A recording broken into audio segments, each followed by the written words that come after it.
All right, guys. So just a few examples on heat and temperature.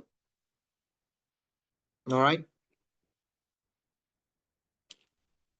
For example, if you want to convert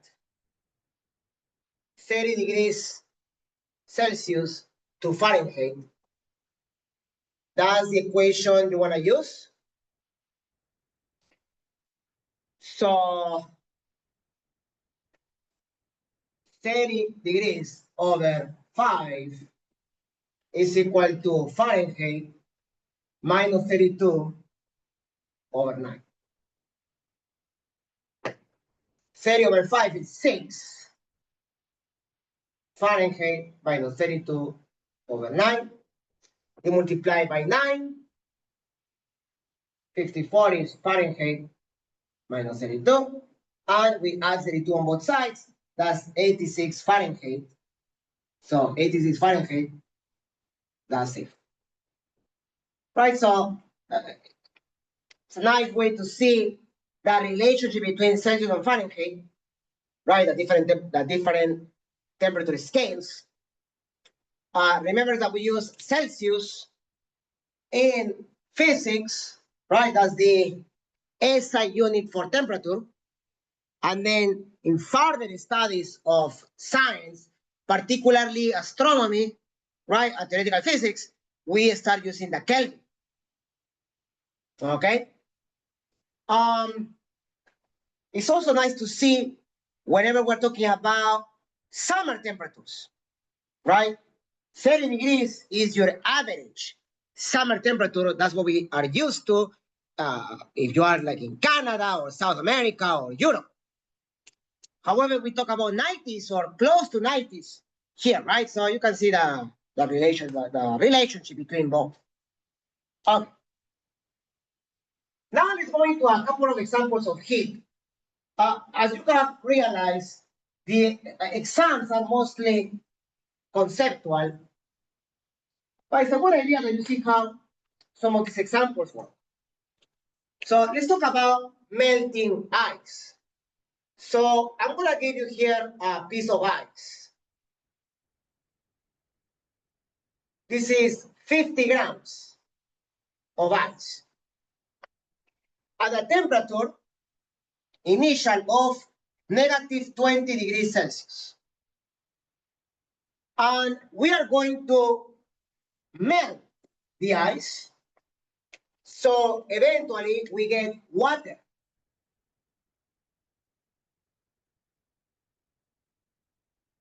All right. And let's say water at 0 degrees.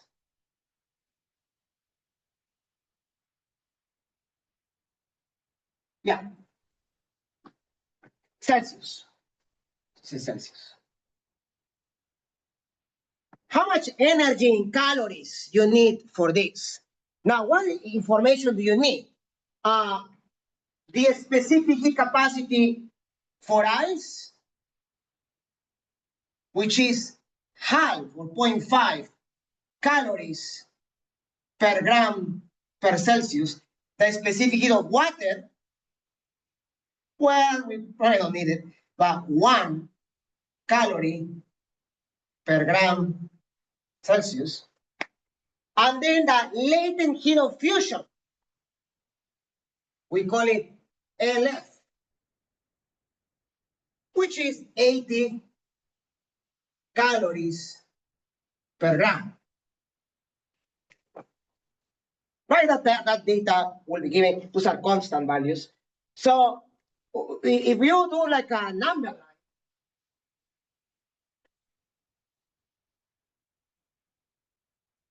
where you have ice here at negative 20 degrees Celsius, then you are going to heat the ice so it reaches 0 degrees. And then you are going to melt it. So you're going to do the melting process, that change of phase. Let's say phase change.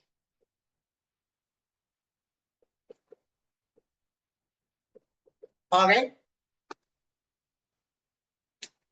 So to heat the ice, you are going to do this. Q for ice, that's heat, to heat the ice, is mass of ice, 50 grams, times a specific heat capacity of ice, which is 0.5, times the final minus initial temperature. 0 minus 20 is 20. This is 500 calories. All right? As a reference, that's how many calories you can burn after about an hour in a treadmill. I mean, depending on your pace, but an hour on a treadmill, right?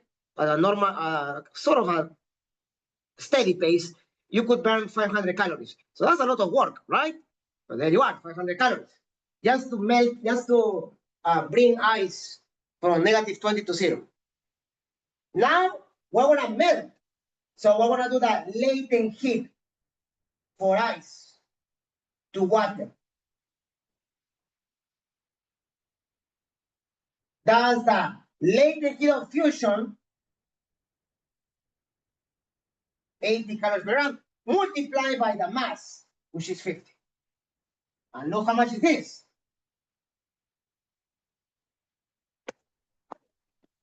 $4,000 calories. The amount of energy you need to melt just 50 grams of ice is enormous, right? It's a lot. It's almost 10 times more than the energy to heat ice. Anyway, now you combine these two. So the total heat that you need is 500 plus 4,000, 4,500 calories.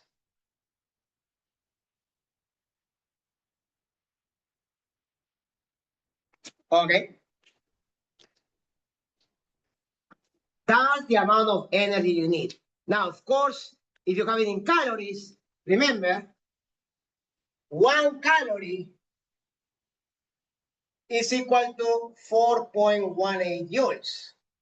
So you could easily multiply that by 4.18 and you get it in joules, which is even more. That's times 4.18, you are looking into 18,000 joules. Yeah. Yeah. All right. So you need quite a lot of energy. Even more if you want to evaporate water. All right. Now, let's talk about calorimetry now.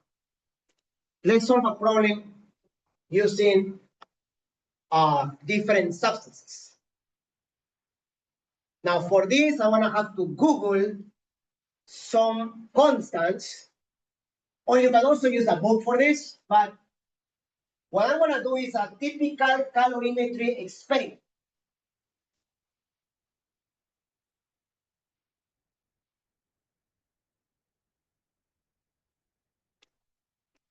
You're going to have here a container.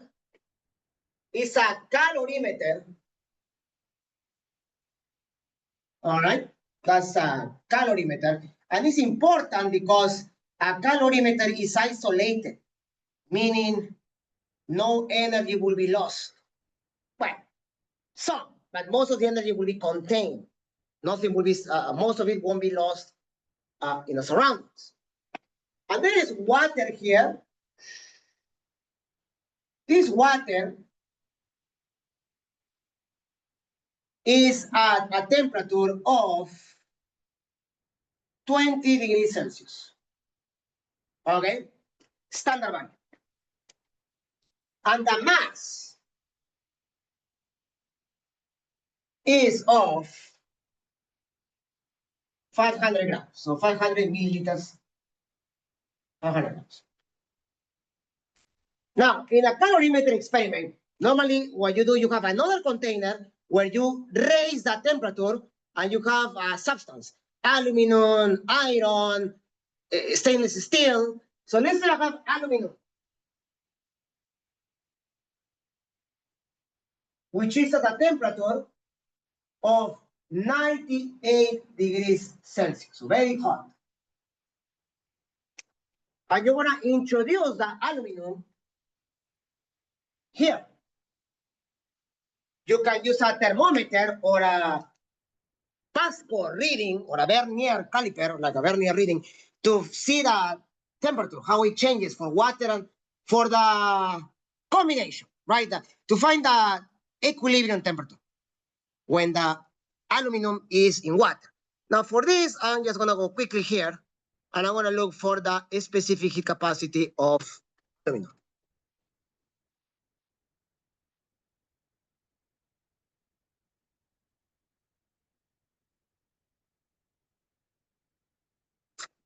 So 0.215, okay.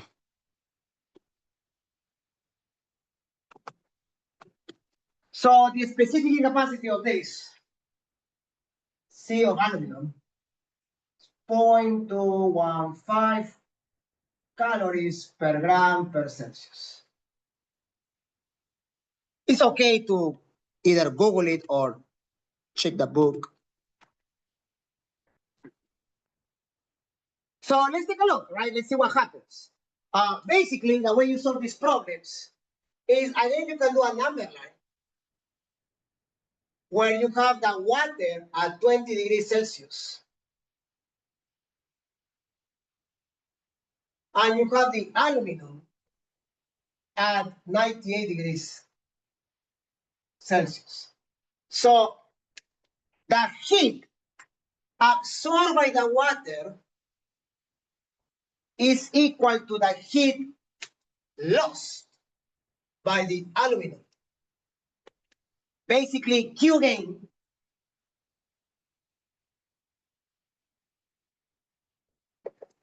is equal to Q loss.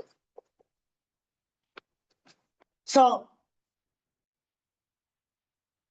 what's the heat gained by water? I have the mass of water there. So remember, Q, the equation, Q is MC delta T, right? So the Q gained by water is 500 grams of water times the specific heat capacity of water, which is 1 times, okay, this is a value T. So for water, the temperature change is T minus 20. That's equal to Q lost by aluminum, which is the mass of aluminum. Oh yeah, what was the mass of this? So let's take a look. Let's say you have here a mass of 20 grams. So not a lot. It's a small piece of aluminum, all right? So you have the mass of aluminum times the specific heat capacity of aluminum times the temperature change for aluminum. But aluminum is more, is decreasing the temperature. So 98 minus 10. There. I think I run out of space here, so let's move this here. There. You can see that in there. So 500 T minus 20 equals to, okay, let's multiply this 20 times 0.215.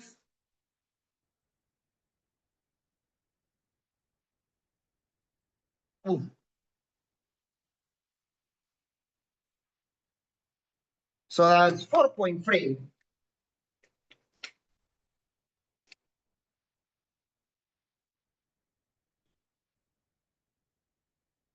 Yeah. So now, algebra, right?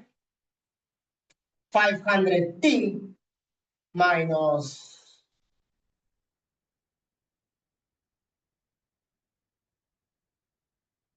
yeah, 10,000 equals to 4.3 times 98, 421.4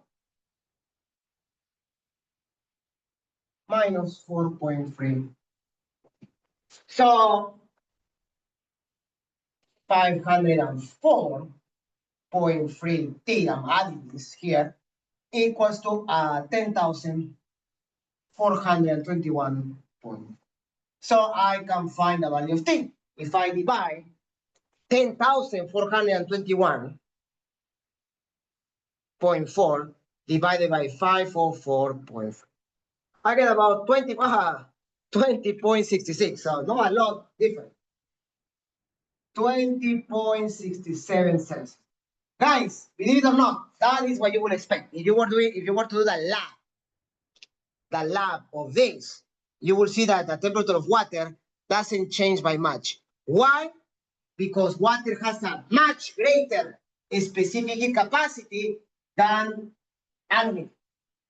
That's why we normally try to reduce the amount of water. So 20, oh, it's not good. 20 grams is probably not the best. I mean, 500 grams, probably 50 grams will have made a difference. Yeah, 50 grams will have made a difference, right? But anyway, that's basically what you do. The temperature changes. It changes a lot for the aluminum, not a lot for the water. Okay. So that is basically what I wanted to show you. All right, just a few examples so you can see how this is done. All right. Other than that, this chapter, as I say, is mostly conceptual. Okay. Review the thermodynamics processes. There won't be a lot of questions about that. It's more about what you understand about heat, temperature, a little bit of these ideas like how to reach the temperature of equilibrium, right? This is basically the process, right? The math behind it. But at the end of the day, as I said, it's important that you understand ideas like specific capacity, temperature, heat, and then when we did the example of melting, latent heat, and heat, like the heat to heat up a substance, and the difference between that and latent heat.